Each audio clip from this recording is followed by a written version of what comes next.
Bonjour à tous, je me présente, je m'appelle Anas, donc je suis délégué syndical à la SNCF et puis aussi agent circulation sur le secteur du Bourget.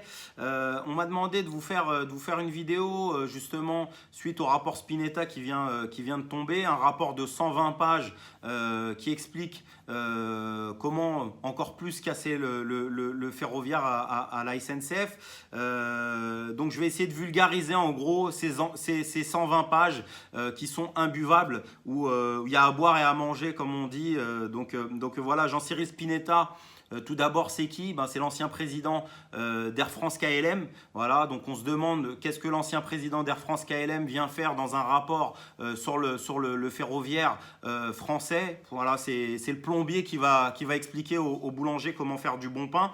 Jean-Cyril Spinetta, c'est aussi une personne qui a été soupçonnée de blanchiment en bande organisée, de travail dissimulé, de complicité de corruption passive, de trafic d'influence et de complicité d'abus de biens sociaux. Voilà, donc c'est pas simplement le plombier, mais c'est surtout l'escroc plombier qui vient expliquer comment faire du bon pain au boulanger. Donc en gros, qu'est-ce qu'il nous explique? On annonce ça comme une révolution du ferroviaire, c'est surtout une contre-révolution, c'est surtout un rapport explosif qui cherche tout simplement à casser tout notre modèle à la SNCF, aussi bien en termes de trafic ferroviaire, mais qu'en termes je vais dire, de juridiction ou d'acquis sociaux.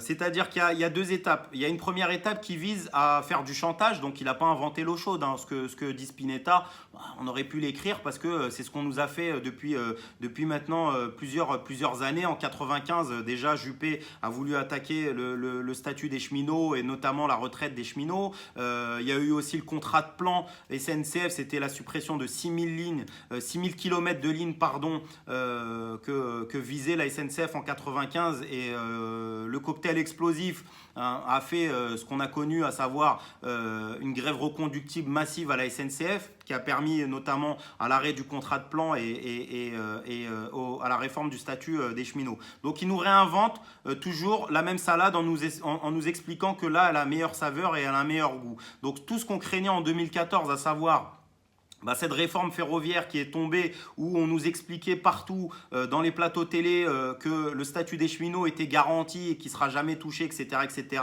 Et on voit tout de suite qu'après avoir passé la première, ils enchaînent par la deuxième, à savoir, il nous dit une chose simple, en gros, le statut des cheminots, il sera conservé pendant 30 ans, mais toutes les nouvelles embauches se feront en fait en titre de contractuel. C'est-à-dire que voilà, on ne va plus renouveler de statut, mais à un moment donné, pour nous, le statut, c'est surtout une chose, c'est le statut de la retraite. Faut savoir que la Cour des comptes a expliqué qu'à 150 000 cheminots, la retraite des cheminots pouvait tenir. Mais plus on baissait le nombre de cheminots statutaires, et plus ce système-là, vu qu'on cotise dans une caisse spéciale cheminot, ne serait plus viable.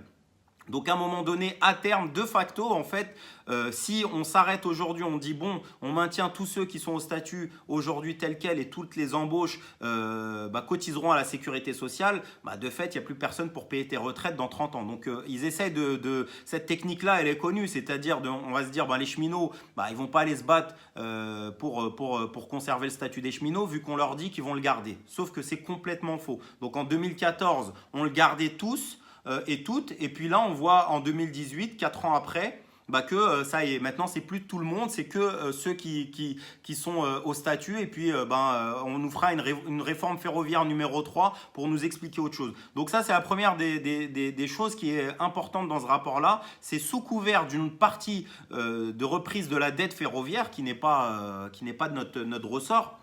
C'est pas les cheminots ni aux voyageurs de payer cette dette-là. Et juste un chiffre au passage, il faut savoir que les intérêts de la dette, c'est simplement des intérêts bancaires, c'est 1,5 milliard par an. Voilà.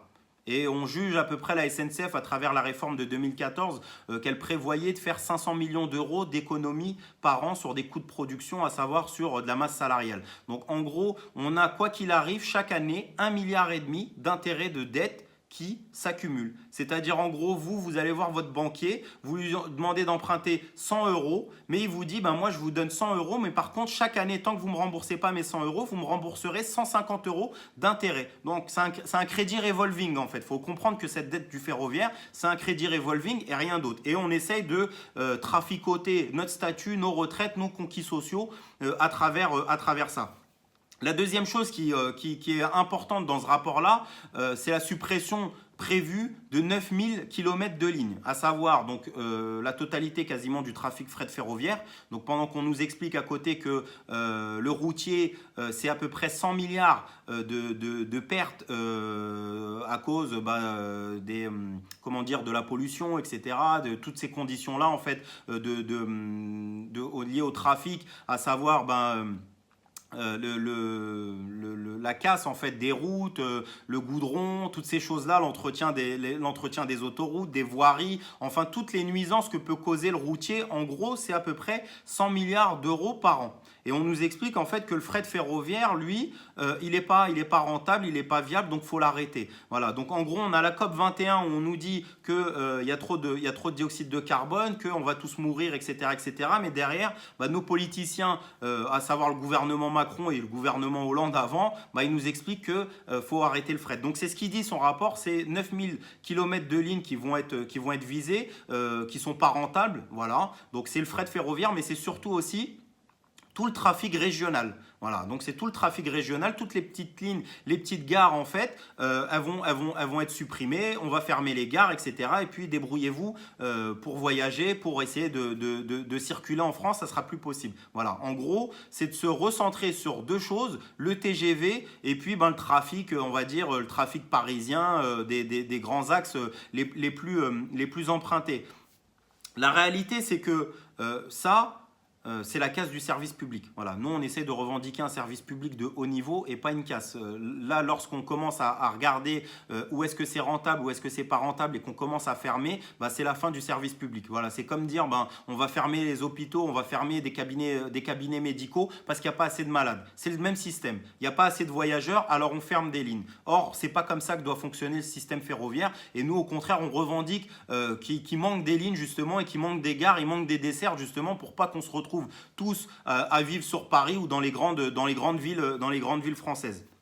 Et puis je terminerai sur le troisième point qui concerne les cheminots. Donc aujourd'hui, on a des restructurations, des réorganisations. Je pense notamment ce qu'on appelle les petits collectifs chez les commerciaux, les guichets, etc., le voyageur, où en fait on a éclaté les établissements par ligne et où ces lignes-là, lorsqu'elles vont ouvrir à la concurrence, en fait, le rapport Spinetta, il explique comment on va transférer massivement les cheminots, donc du public, au privé. Voilà. Tout simplement, c'est-à-dire que des cheminots qui sont statutaires, le rapport Spinetta prévoit qu'ils passeront au privé. Donc quand on passe au privé, on n'a plus de retraite SNCF, on n'a plus de statut des cheminots, on n'a plus la réglementation SNCF et puis on bascule au privé. Donc à un moment donné, de facto, ce qu'ils cherchent, c'est la rentabilité du rail, c'est de faire des profits pour les actionnaires avec le TGV et puis c'est de liquider au maximum les cheminots pour que demain ils se retrouvent dans le privé sans retraite, sans protection salariale ni quoi que ce soit. Voilà donc en gros, pour vulgariser ce rapport Spinetta en à peu près 9 minutes,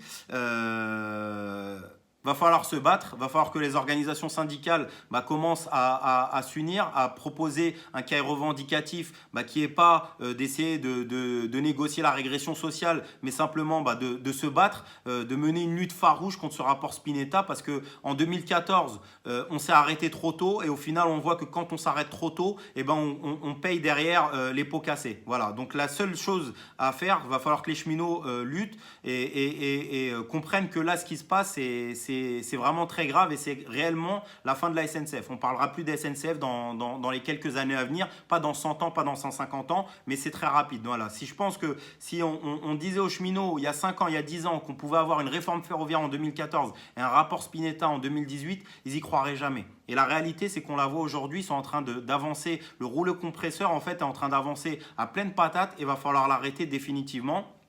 Et puis j'en profite, le 22 mars, va y avoir une mobilisation interprofessionnelle de la fonction publique et puis des étudiants et puis d'un certain nombre de secteurs qui vont se batailler le 22 mars. Et les cheminots vont être aussi dans la rue. Et donc moi j'invite l'ensemble des cheminots à se mettre en ordre de bataille, à construire les luttes chez eux, à rassembler et puis à être dans la bataille. Et il va y avoir que la reconductible, il va y avoir que la grève illimitée pour faire barrage à ce rapport Spinetta là et puis pour limiter la casse du ferroviaire, voire réinventer le ferroviaire comme nous on le pense, à savoir que ce soit les cheminots qui décident de leur avenir, qui décident de leur outil de travail et qu'on arrête de laisser à l'image du patron de Air France KLM ou des ministres, des gouvernements décider comment doit fonctionner le rail. Parce que ce qu'on voit, c'est les pannes à Montparnasse, c'est les pannes à Saint-Lazare, c'est les pannes à Gare du Nord, rien ne marche. Tout ce qu'ils proposent, tout ce qu'ils font, ça ne fonctionne pas. Voilà. Il n'y a que les cheminots qui peuvent décider de comment on utilise leur outil de travail et comment leur outil de travail doit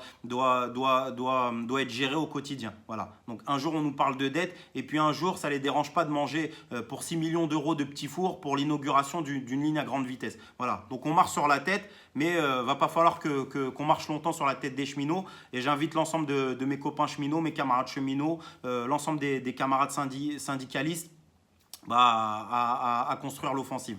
Allez, salut à tous, ciao.